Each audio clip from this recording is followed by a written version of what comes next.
and welcome back to the Dreamcast. I am your host, Denise Walsh. I combine science, scripture, and stories that will inspire you to dive deep, break through your own personal glass ceiling, and design a life of your dreams.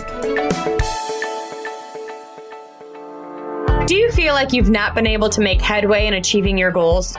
Or did you start the year pumped, ready to move forward on making things happen and simply lost your way? Things don't need to just get better. They actually can be better. In Design Your Dream Life, I'll show you a proven pathway to take you from where you are now to a life filled with joy, wholeness, success, and fulfillment. I'll give you the keys to not just developing a plan, but taking massive empowered action to make your dreams a reality.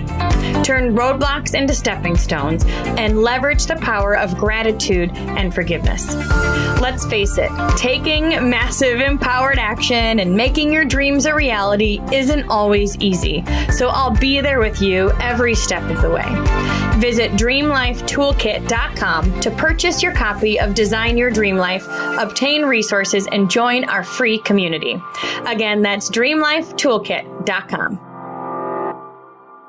Big welcome back to the Dreamcast. Okay, so I actually met our next guest from afar at the Kelly Clarkson concert. Yes, you're right.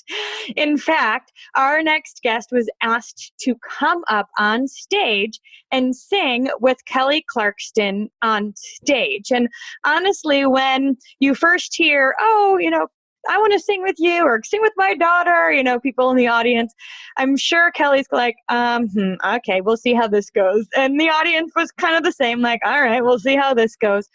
But when our next guest was actually on stage with Kelly, she blew it out of the water. The whole entire stadium just erupted because she was so good. And then she goes on to tell Kelly that she's auditioned for The Voice several times and she's made it her goal. Like, she's really wanted to sing with Kelly and to be connected with Kelly somehow. And I thought, oh my gosh, here's a girl who has a dream, who went after it, and the how showed up for her maybe a bit differently than she first expected. So I wanted to hear her story. And lo and behold, we're both walking out of the concert. We run into each other and we chit chat just a little bit. And then I lovingly stalk her on Facebook and here we go. So I'm so excited to dive into her story. So big Dreamcast welcome to Megan Drizin.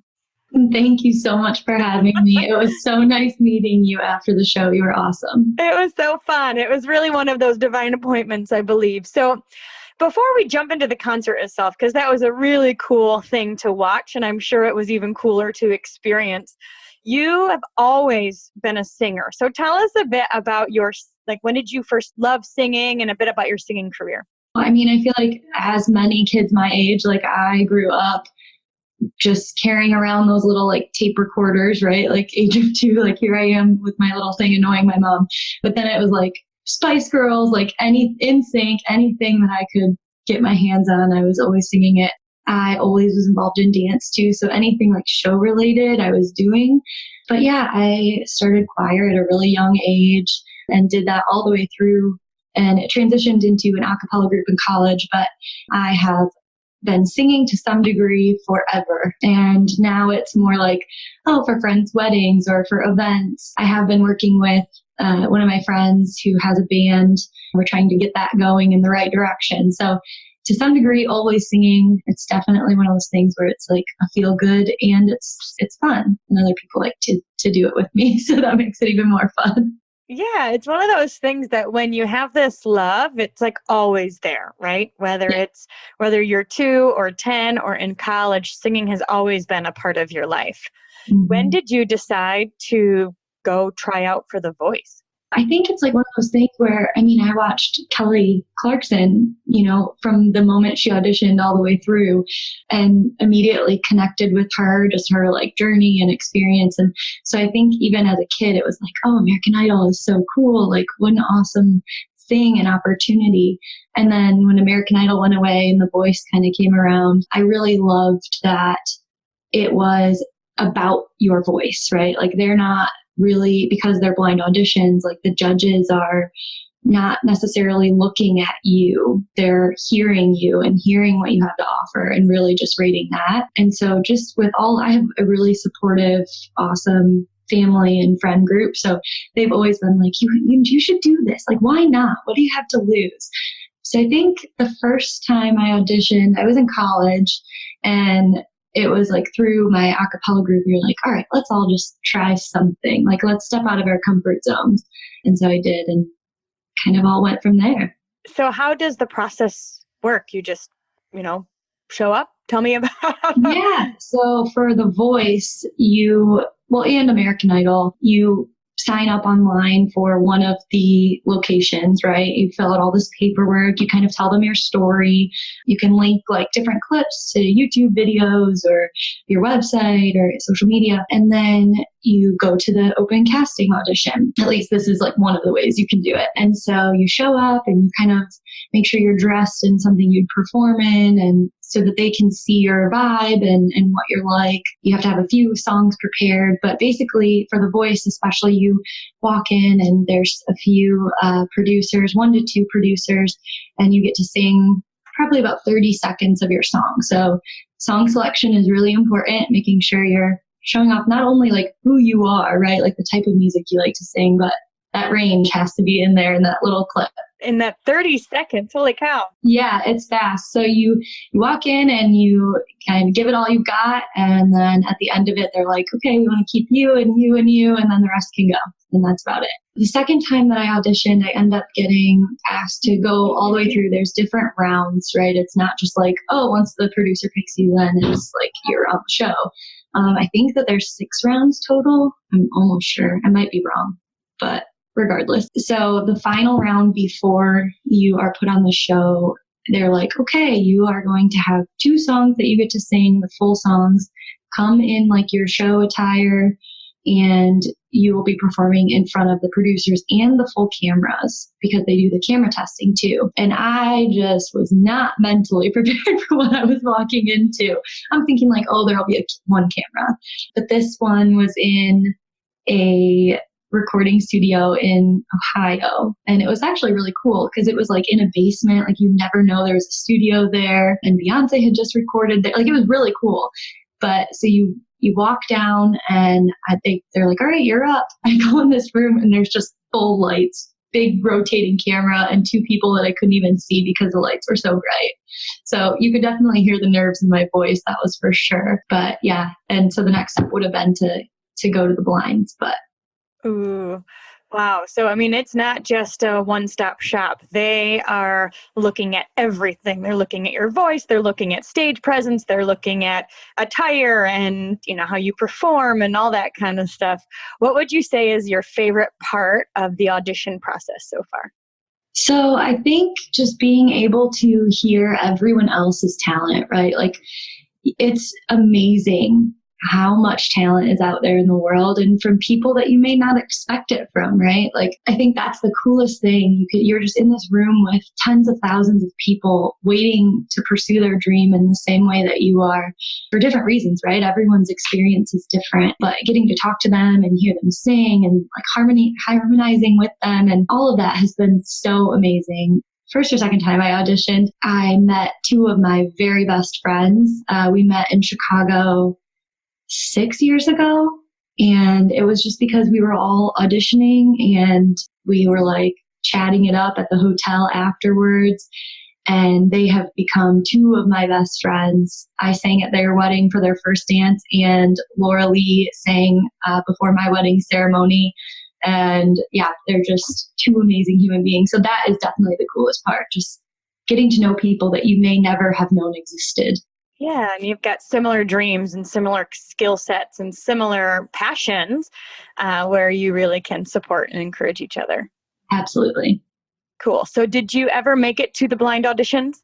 I have not, no. Okay, so tell me a bit about the day you went to the Kelly Clarkson concert. Did you have any idea that was going to happen? Gosh, no. Oh my God. I was like, just messing with my mom. I mean, my mom and I, like the 2 big concerts that we always go to are Kelly Clarkson and John Mayer. Like those are our people. Like we love their music. Their shows are always incredible. And so like they're coming to town, we're going. Like no questions asked, doesn't matter what day it is. We'll like make sure we get great tickets.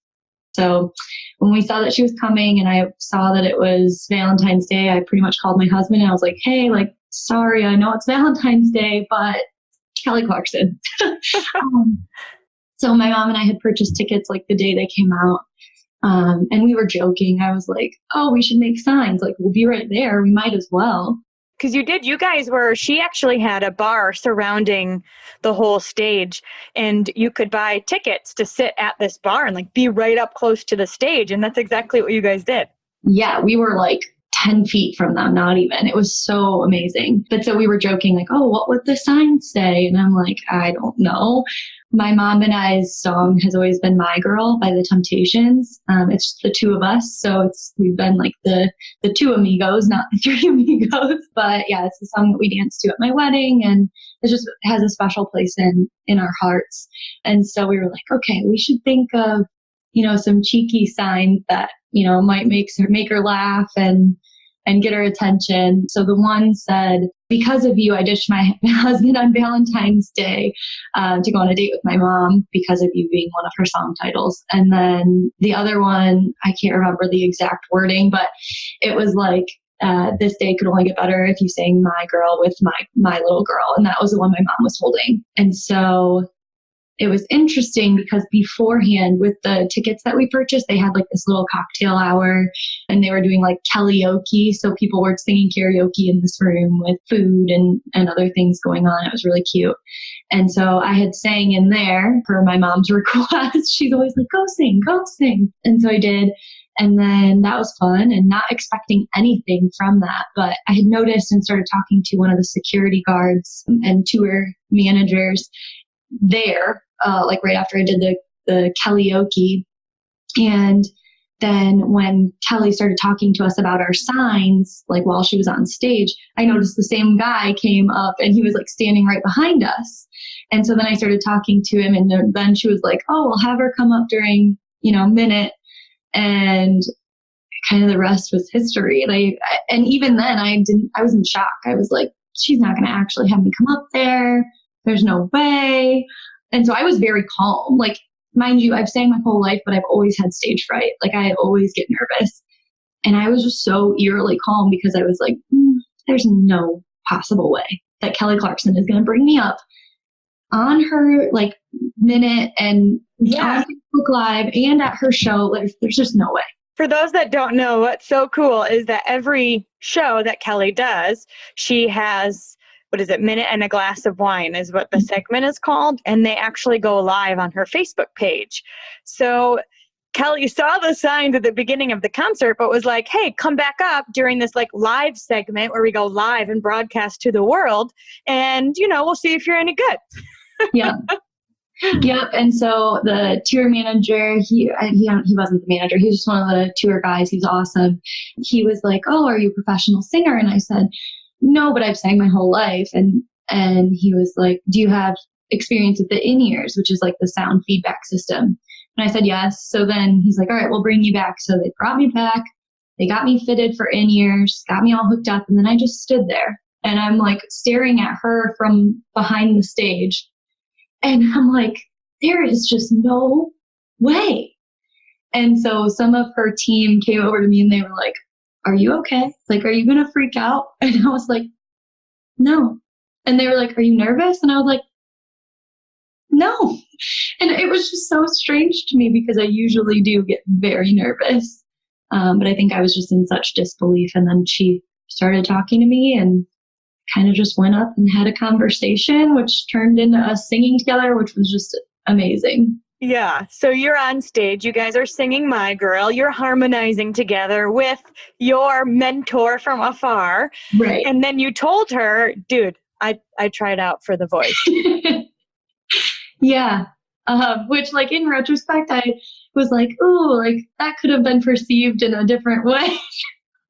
But it was all in good humor and just kind of saying, I wanted everyone to know, like, no matter what, right? Like you can try and things may not work out in the way that you were hoping, but you can try other things, and then random things may happen, like me getting pulled on stage. And I mean, that moment was more epic than any experience I think I could have had on The Voice, right? Because it was like with my mom, it was really special and unexpected, which made it really incredible. And yeah, it's something I'll never forget. Skip the blind auditions, just go straight to the show.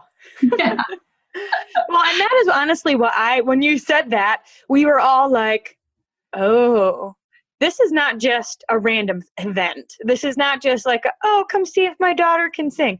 This is somebody who has a passion and has decided and has intentionally put, not just a cappella groups and bands and like in your calendar, but you went for it. You auditioned. You said yes. You took a step out. You were vulnerable. You had the courage to do so.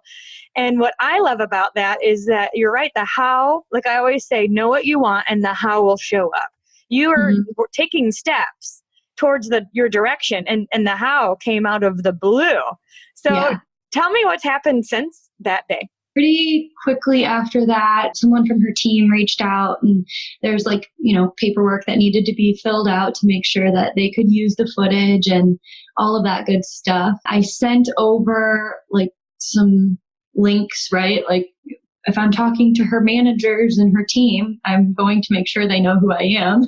So, I just sent a note expressing my gratitude for the opportunity, and then also saying like, here's some other things. If you ever have more questions, I'm happy to address them. They did have me fill out, this full packet, but they basically were like, she could use the footage on her upcoming show. So it's kind of like a hurry up and wait type thing that starts in the fall. So I will be interested to see if anything spins out of that. And then they will be sending me like the official photos from that. Because at the end of it, we took a picture together, like with the crowd behind us. And so I will be getting those like probably pretty soon. They said it would be after her tour because she goes through and like handpicks them. So that's pretty cool. Absolutely. Yeah. Tell me how it was to be on that stage and meet her. I mean, did anything shift inside of you during that time? Yeah, absolutely. I think for me, and I would say probably for a lot of people, when you think of celebrities, you think of these like epic people that almost don't feel real, right? Like I think of like Cher or Madonna, like you idolize them as these celebrities and not necessarily as human beings that, have personalities and lives and, their own experiences and fears and journeys, right? And so I think in that moment, just having a conversation that flowed so easily and being like, you are awesome, like you're just a cool person, like it made me just appreciate her even more and just be like, okay, like this is a person who worked her butt off to get where she is today. And she is so amazing in that she took a chance on me to bring me up and say like, let's do this. And to make my experience just epic. And so for me, it's like, okay, these people are those that have really like put their head down and really like hit the grind to get where they're going. They've made decisions throughout their life to pursue their dreams. And I'm sure that they've been through things that we don't know about, right? Like just being able to have that that one-on-one conversation that was so genuine and so real in front of 10,000 plus people, like 10,000 people were in the stadium plus whoever was on live. My mom loves to look at how many views that video has, and there's like over 300,000. So she's like, this is just insanity, Megan. Like all these people have heard you sing. And I'm like, well, they're not listening for me, but thanks, Mom. I love that. There really is an element of, okay, these are normal people who know what they want and worked to get it. Yeah. And then there's the element of, I could probably do that too. Yeah, absolutely. Absolutely. And I think it's a testament to like, it's all about the decisions that we make. And like right now I recognize that with school and work, like I probably don't have the time that I want to dedicate to it. And so like once I'm done with this, am I going to go and try to do more things that are going to put me in that position to at least like get my voice out there, right? Absolutely. But I recognize that right now I'm sort of limited, and that's okay. Yeah. Yeah. Well, I love that. You are working in the psych world right now, which I was a clinical psychologist as well. And you know what? Everybody needs some love. And whether you do it in that way or you do it via your voice and singing, I have no doubt you'll always be singing throughout the rest of your life. And then you can decide what the scope of that is. So tell me a bit about, did any of this rejuvenate you at all? Or were there any times where you kind of were like, well, maybe this is just for fun? I think it absolutely was rejuvenating. And it was like, you know what, even if this is just for fun, that's okay. Like I'm passionate about it. And I think for a long time especially when I was really pursuing music, like as a career, right? Like when I was doing all the auditions and really like looking at what avenues to get out my voice out there, it was draining, right? Like you're like, I'm trying really hard. I'm taking these steps and it just doesn't seem to be working. And so it's easy to feel like burnt out and lose that spark in your passion, right? And I think that was a really great refresher of being like, this is amazing. Like people just listen to me sing with my favorite singer. I got to meet her and like talk to her, and she was a kind and genuine and funny person. And so I think that just was like a really big, like, okay, Megan, like, this is awesome. And this is still something you're passionate about. And at the same time, it's like, and if nothing happens from it, like no one can take that passion from you. And so it was just an incredible experience. Ooh, this is such a good way to put it, because I think sometimes we put so much pressure on ourselves to do X, Y, and Z. And really, the reality is if you're living and you're doing your passion, that's the important part. And whatever happens, how whatever happens next is sometimes not totally up to us. And when you take off that pressure and really just live in the moment and have fun and take the next straight step, and you know what I mean? I feel like you can enjoy the journey and live in your passion so much more freely. Absolutely. And it helps you to live in the moment, right? Like that pressure can make you worried about the past or, stressed about what you should or could be doing in the future. Whereas, when you take that pressure off, it's like, okay, I'm enjoying this moment. I'm soaking it all in and I'm really getting everything that I could out of it. Ooh, that is such a good reminder, especially for those who are kind of grinding towards their dreams and they want it and they're working hard. But again, it feels like they're banging their head against the wall. Just to take a step back, enjoy the journey, and allow the how to show up for you. Allow there to be an opportunity presented to you where you can say yes. And that probably will come when you're in a much more relaxed, grateful, like passionate state rather than grinding and feeling like defeated, you know? Absolutely. And one thing I try to remind myself is like, I've worked my entire life to get where I'm at right now in this moment. Like I think of who I was in high school and college, thinking of like, oh, someday I'm going to be pursuing my master's. I'm going to be, working as a therapist. I'm going to be, a wife. I'm going to be a great daughter. And, it's easy when we have that pressure to forget that, right? And to not remember that you worked really hard to get where you are.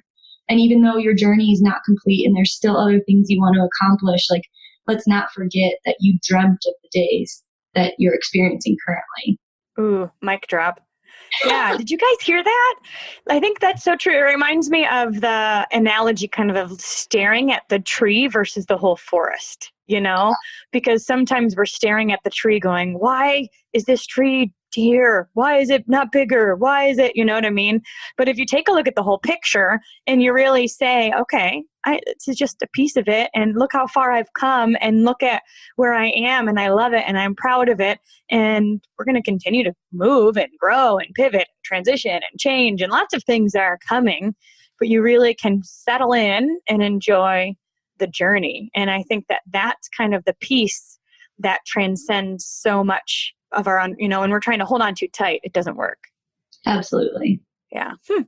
Well, very, very, I can tell you are not only have a personal vision and a passion inside, but also that you are, the psych world and the journey and the emotional, what do we say? Your EQ is more important than your IQ, and you are really taking steps to grow within and allow the rest to fall into place. So if there's somebody out there who has a dream and is lacking courage to step outside their comfort zone, what would you have for them?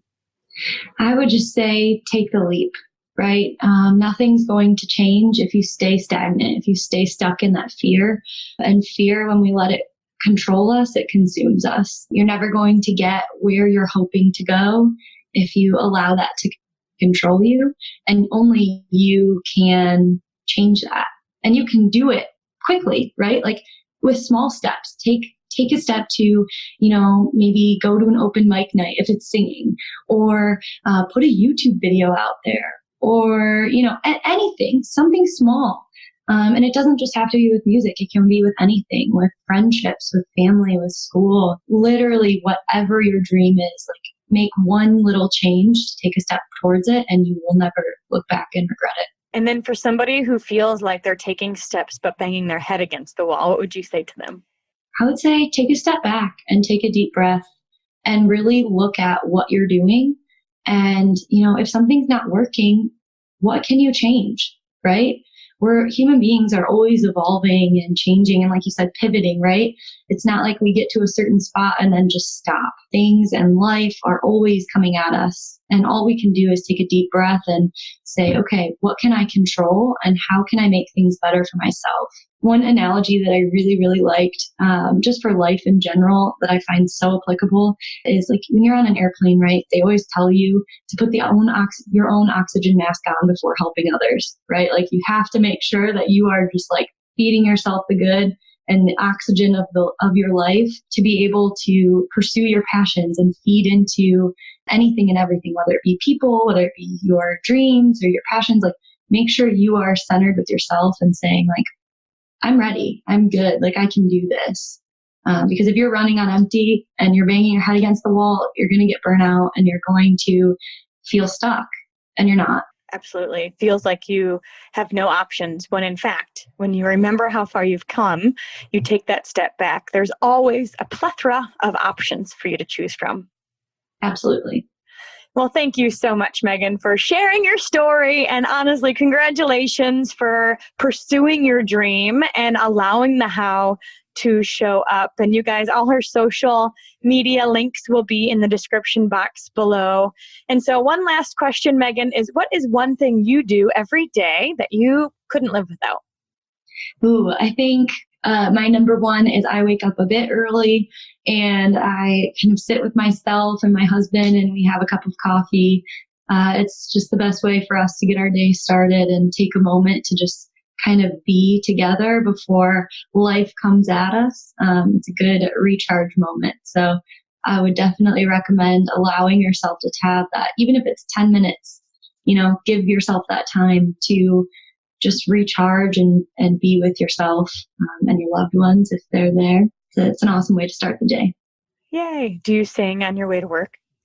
I sing all the time. To my husband, probably like dismay. I'm like singing anything. It's funny. He is not a vocalist, but he's a good sport. And so we'll, just like sing our conversations around the house sometimes. I think we did it for like 2 hours once right before Christmas, and we were singing it to like Christmas tunes. Just why not?